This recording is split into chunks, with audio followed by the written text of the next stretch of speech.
Programang ito ay rated SPG. Striktong patnubay at gabay ng magulang ang kailangan. Maaaring may masiselang tema, lengguwahe, karahasan, sexual, horror o droga na hindi angkop sa... Match kay Zoe nga itong sapatos na to! Tita? Dad? Ano ginagawa niyo dito? Bakit tapon yung sapatos na?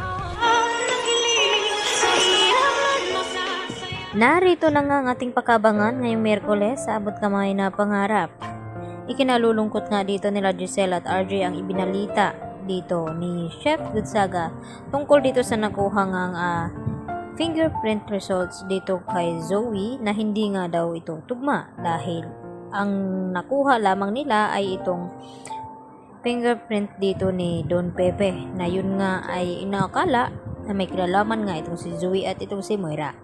Subalit ay may nakuha naman silang panibagong ebidensya na magpapatunay na itong si Zoe ay sangkot nga dito sa nangyaring aksidente kay Don Pepe.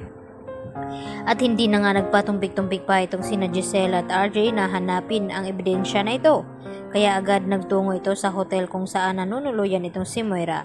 At nagulat naman itong sina Moira at ni Risa nang biglang pumasok itong sina RJ at itong si Giselle at naghahalungkat na kung saan-saan sa kanilang tirahan. At nagtanong nga itong si Moira na kung ano daw ang kanilang ginagawa ay hindi nga ito kumikibo. At ang sabi ni Giselle dito kay RJ na wala daw doon ang kanilang hinahanap. Kaya agad din silang umalis.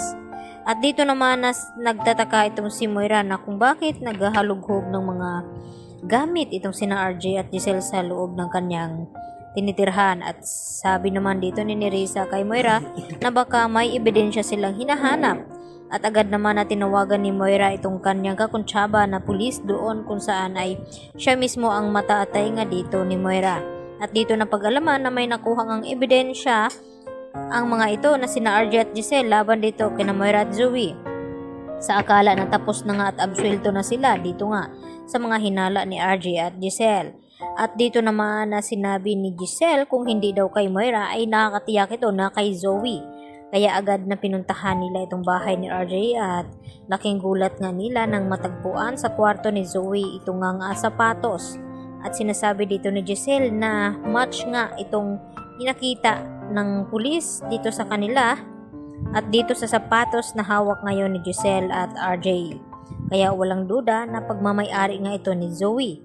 At bigla naman na dumating itong si Zoe at nagtanong sa kanila na kung ano daw ang ginagawa nila dito sa loob ng kwarto at kung bakit hawak daw nila itong sapatos ni Zoe.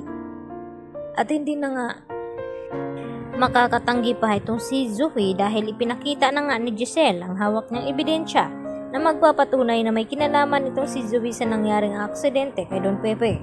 At dahil sa galit ni Giselle ay hindi niya napigilan itong kanyang sarili na masaktan nga itong si Zoe.